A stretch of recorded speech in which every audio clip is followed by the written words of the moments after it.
mabuting balita ng Panginoon ayon kay San Lucas. Papuri sa iyo, Panginoon.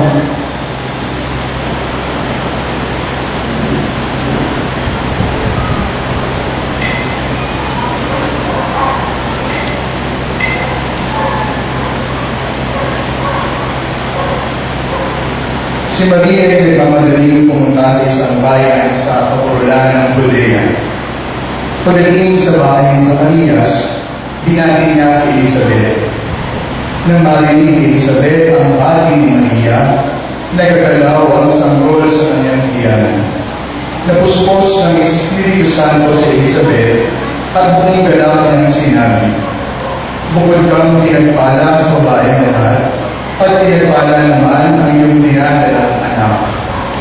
Sino ako upang dalawin ng ina ng aking Panginoon? Sapagkat pagkarinig ko ng iyong bati, ay nagagalaw sa tuwa ang sanggol sa aking tiyan.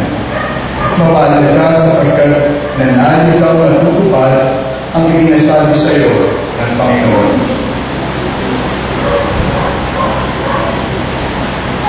Mga kapatid, ang mabuting balita ng ating Panginoon. Pinupuri ka namin, Panginoon sa Kristo. Magsimulan na lahat. Magandang gabi po sa inyong lahat. Ang ganda na po ng simbahan ninyo. Parang kaya lamang nakuhuli na ito ang dami ng nalagdan. Isang magandang pamasko para sa ating lahat ang pagkakaroon ng isang magandang bahay tanahinan. Tayo ay nasa ika-anim na gabi ng ating paghahanap. Sa unang bahagi ng ating isa kanina, kapag tayo ay bata, at tayo ay mga bata pa lamang, kapag mayroong mahalagang okasyon sa ating buhay na ating hinihintay, ano yung ginagawa natin? Binibilang natin sa ating mga daliri kung ilang tulog na lang. Kapag malapit na yung birthday natin, nasabihin natin, ilang tulog na lang, birthday ko na. Ilang tulog na lang, Pasko na. So para mga kapatid na yung gabi, hindi tulog ang ating bibilangin. Pagkos, inaasahan na sa ako ng kapanganakan ng ating Panginoon, sa pagdating niya hindi lamang sa sabsaban, pagkos sa bawat puso ng bawat sa ating, inaasahan na tayo ay gising. Kaya ang dapat natin sabihin, ilang gising na lang, Pasko na. At ngayong gabi ito, muli natin makikilala ang karakter ng ating mga David at ni Elizabeth. Mga tauhan na kung saan nagkaroon ng pagbabago ang kanilang pamumuhay sa unang kwento ng Kapaskuhan. Nakakatuwang pagmasdan ang larawan ng dalawang babaeng buntis sa ating Ebanghelyo. Para sa dalawang babaeng ito na nagdadalang tao, isang malaking biyaya ang pagkakaroon ng anak. Una, isang biyaya para kay Elizabeth, sapagkat sa kabila ng kanyang pagiging matanda, sa kabila ng kanyang pagiging baog, siya pa rin ay nagkaroon ng anak. Siya pa rin ay nabigyan ng pagkakataong magdalang tao. At para sa ating mga din, isang malaking biyaya ang kanyang dinadala sa kanyang sinapupunan, sapagkat isang malaking biyaya na maging bahagi sa bawat plano at pangarap ng Diyos. Kung kaya nga napakagandang tignan na ang bawat isa sa kanilang dalawa ay masayang nagbabahaginan ng kanilang pagpapala. Isang magandang tagpo na ating dapat pagbigayan sa ating Ebanghelyo ngayong gabi nito. Mga kapatid, malingin na sinasabi natin sa ating mga sarili kapag darating ang panahon ng Kapaskuhan ay ito. Ang panahon ng Pasko ay panahon ng pagbibigayan. Malinis sinasabi natin na this is a season of giving. Kung kaya na, maraming nagbibigay ng regalo. Maraming nagkakaroon ng exchange gifts. Bakit? Sapagkat ang una nating pagkakaalam sa Kapaskuhan ay panahon ng pagbibigayan. Subalit, isang bagay ang kinakailangan natin matutunan ngayong gabi nito na siyang pinapaalala sa atin ng tagpo at pinapakinggan sa Ebanghelyo. Bago pa man ang Pasko ay maging panahon ng pagbibigayan, ang unang Pasko ay panahon din ng pagtanggap. It is also a season wherein we have received a wonderful gift. Kung kaya nga, mas maunawaan natin ang tunay na kahulugan ng kapastuhan, hindi lamang sa pagbibigay, pagkus kapag naunawaan natin na ang tunay na kahulugan ng unang Pasko ay pagtanggap. Hindi lamang tayo magbibigay. Pagkus sa unang kapasuhan, ipinapaalala sa atin na tayo ay unang tumanggap. At ano ang pinagkakali? Ang dakilang biyaya ng tagapagligtas. Isinilang sa atin ang ating Mesiyas. At iyon ang unang biyaya at iyon ang unang regalo na ating natanggap sa kapasuhan. At ngayon sa ating Ebanghelyo, malinaw ang tagpong ito, malinaw na pinakita ang tagpong ito na katotohanan ang Pasko ay hindi lamang patungkol sa pagbibigay. Ang Pasko ay nangangahulugan din ng pagtanggap. Kung kaya nasa ating Ebanghelyo, matapos na matanggap ng ating mga nagdirin ang dakilang biyaya ng kanyang buhay, ano ang kanyang ginawa? Ibinahagi niya ito. Hindi alintana ang hirap at pagod ng paglalakbay sa kabila ng kanyang kalagayan, maibahagi lamang ang biyaya ng kanyang natanggap. Ngayon mga kapatid, tatlong pag-iinday at sa ating pagtutulan ng pansin upang lubos natin maunawaan na ang panahon ng kapasuhan ay hindi lamang pagbibigay. Ang panahon ng kapasuhan ay hindi lamang pagbabahagi. Bagkus ang panahon ng kapasuhan ay pagtanggap. Una, ipinapaalala sa atin ang katotohanan ng pagbabahagi. At ito ang siyang naganap sa ating Ebanghelyo. Ibinahagi ng ating mahal na Birhen ang biyaya na kanyang natanggap. Hindi naging hadlang ang haba ng paglalakbay. Hindi naging hadlang ang kanyang kalagayan siya man di ay nagdadalang tao upang kanyang maibahagi sa ating hindi lamang kay Elizabeth, pero sa bawat sa ating ang biyaya ng Mesiyas. Alam po ninyo, ang isa sa mga magandang imahe ng mahal na Birhen na aking paborito ay yung na kung saan ang kanyang imahe na iniaabot niya sa Jesus. Ito yung imahe ng mahal na Birhen na siya ay nakatuho at hawak-hawak ang barang si Jesus na amang iniaabot sa ibang tao. At ito mga kapatid na siyang unang paalala sa atin ngayong napalagay na sa ika-anim na gabi ng ating paghahanda. Ipinapaalala sa atin na ang bawat biyaya natin tinatanggap ay hindi natin dapat sinasarili. Ang bawat pagpapala na ating natapamasa ay hindi dapat natin inaangkin. Pagkus, ang bawat pagpapala at biyaya na ating natatanggap, inaasahan tayo ito ay ating ibinabahagi. Bakit? Sapagkat ang tao nagbabahagi ng kanyang pagpapala ay doble ang kasiyahan. Ang taong nagbabahagi ng bawat biyaya na kanyang natanggap ay mas lalong sumasaya. At ito ang siyang unang paalala sa atin. Ang pagbabahagi ng bawat biyaya na natanggap natin. Pangalawa, matapos natin ibahagi ang bawat pagpapala na ating natanggap mula sa Diyos, inaasahan na tayo maging ay magkakaloob ng ating mga sarili. Lagi natin tatandaan mga kapatid. Ang tunay na pagbibigay ay hindi nasusukat kung gano'ng kadami ang ibinibigay. Ang tunay na pagbibigay ay hindi lamang nasusulat sa dami at bilis o dami ng pagkakataon na tayo ay nagkakaloob ng ating kayamanan. Lagi natin pakatandaan, ang tunay na sukatan ng pagbibigay ay yung pagbibigay na wala tayong itinitira. The real measure of generosity is what we can keep to ourselves. Kung ano ay itinitira sa sarili. Bakit?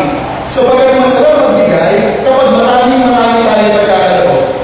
Masarap magkaloob kapag maraming naman ang ating bulsa.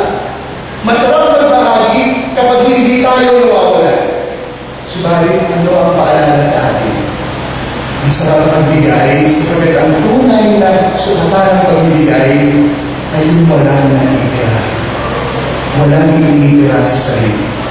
Bakit? Sapagkat tayo magbibigay, hindi dahil gusto natin tumulong. Tayo ay magkakaloob natin sa sarili, hindi sapagkat ito ay maganda sa pakiramdam. Maggusto tayo ay magkakaloob sapagkat mas pinipili natin magmahal. Nangangin mahirap ang sitwasyon, Kahit wala tayo, pipiliin natin magkaloob dahil mas pinili natin magmahal. Alam mo yun, naalala ko ang kwento na aking nasaksihan sa pagitan ng dalawang magsing-ilog na nag-iibigan. Nung ako ay na-assign bilang chaplain sa Makati Medical Center, isang araw na balitaan namin na meron kaming pasyenteng babae na nagpapalang magpakasal sa kanyang kasintahan. Nagulat kami sapagkat ang pasyente ito ay terminally stage 4 cancer. Bilang na lamang ang panahon, ang araw ng kanyang buhay. Kung kaya mas lalo kaming na-intriga sa sitwasyon ng aming pasyente na malaman namin na ang mas nagpumilit na magpakasal ay yung kanyang kasintahan lalaki. Ang sabi namin, kasamahan ko ng mga doktor o ay ng mga seminarista, ang sabi namin, hindi alam na lalaki ito ang pinapasok niyang sitwasyon. Hindi alam na lalaki ito ang pinipili niyang bago na ipupukok sa kanyang ulo sa oras sila ay makasal ng kanyang kasintahan. At dumating ang araw ng kasal. Kami mga seminarista, ang mga doktor, ang mga nurse, ay imbitado doon sa loob ng kanyang hospital room. At sa loob ng pagdiriwang ng kasalan, walang tigil ang pag-iyak ng lalaki. Isip-isip ko, siguro na-realize na ng lalaki ito ang bigat ng responsibilidad. Siguro kaya iyak ang lalaki ito sapagkat gusto niya mag-back out sa kanyang desisyong napili. Subalit nagbago ang aking pananaw, nagbago ang lahat, nang magkaroon ng mabigyan ng pagkakataon ng room na magpasalamat. Ano ang sabi niya? Iyak ko ng iyak sapagkat hindi ko mapigilan ang aking sarili na makita na maligaya ang aking minamahal. Hindi ko mapigilan ang umiyak sapagkat hindi ko inaasahan na sa aking simpleng pamamaraan pwede siyang makaligaya. Cheesy. Kung ating titignan mga kapatid, gano'n naman talaga ang ating pamumuhay. Maaaring oo, maraming pagkakataon sa ating buhay na tayo ay nahihirapan. Maraming pagkakataon sa ating buhay na tayo ay nagpapatuloy sa ating buhay kahit maghirap ang lahat. Subalit, nagpapatuloy tayo sa ating pamumuhay, hindi dahil ito ang maganda, hindi dahil ito ay inaasahan sa atin, pagkus tayo ay nagpapatuloy na magbigay ng ating sarili sapagkat mas pinipili natin magmahal. At ito ang siyang paanyaya sa atin ng mahal na Birhen. Magkakalaw tayo ng ating sarili, hindi dahil ito ang inaasahan. Magkakalaw tayo ng ating kayamanan, hindi dahil ito ay maganda. Pagkus tayo ay magkakalaw ng ating sarili sapagkat pinipili natin magmahal. At ang panguling paanyaya para sa atin ay ang salitang pagpapala. Pagpapala sapagkat batid ni Maria ang bigat ng responsibilidad na kanyang papasukin nung tinanggap niya ang paanyaya ng anghel. Batid ng ating mahal na Birhen ang hirap na kanyang maharating bilang maging ina ng tagapagligtas. Kung kaya na ano ang naging bati sa kanya ni Elizabeth, ikaw ay lubos na pinagpala. Hindi sinabi na ikaw ay babaeng puspos ng pananampalataya. Bakit? Sapagkat lagi natin tatandaan, kapag ang buhay natin ay napuspos ng pananampalataya, tayo man din ay mapupuno ng biyaya. Kagaya ng mahal na Birhen, ang biyaya na nagkatanggap ang hindi nagtapos doon sa pangalan niya kay Jesus sa sabat.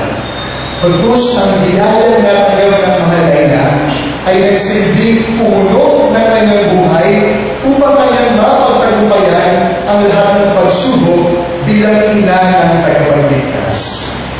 At ito mga kapatid ang siyang panghuling paalala sa atin. Sa bawat pagkakataon ng ating buhay na tayo ay nanghihirapan. Sa bawat pagkakataon ng ating buhay na tila baga madilim ang bukas sa ating hinaharap, isang bagay ang paanyaya sa atin ng isang ito. Magtiwala sa Diyos. Maging matibay ang ating pananalig. Nang sa gayon, kagaya ng mahal na Birhen, sa tulong ng ating pananampalataya, tayo maging ay mapupuspos ng biyaya. Mga kapatid, sa pagpapatuloy ng ating pagdiriwang, ito po yung biyaya ng ating hiniling. Una, tanungin natin ang ating mga sarili. Kumusta ang ating buhay pagpapala? Kumusta ang bawat pagkakataon na tayo ay nakatanggap ng pagpapala sa Diyos at inaanyayahan tayo ibahagi ito sa ating kapwa? Pangalawa, suliin natin ang ating mga sarili. Paano binago ng bawat pagdiriwang ng Pasko ang ating sariling pamumuhay? Paano binago ng ating bawat pagdiriwang ng Pasko ang pamumuhay ng ating kapwa sa pamamagitan ng ating pagiging ligaya? Ang kapatid, sa pagpapatuloy ng ating pagdiriwang, nawa kagaya ng mahal na Birhen, matutunan natin ibahagi din ang ating pagpapala. Nawa kagaya ng mahal na Birhen, matuto tayong magkaloob ng ating mga sarili dahil mas pipiliin natin magmahal. Nang sa gayon, masaya man, matagumpay man ang ating buhay, o tumanay din ang malungkot na bahagi ng ating buhay, sa tulong ng pananampalataya, ang ating pamumuhay ay magsisilbi isang malaking pagpapala. Ito nawa ang siyang manalangin natin sa pagpapatuloy ng ating pagdiriwang.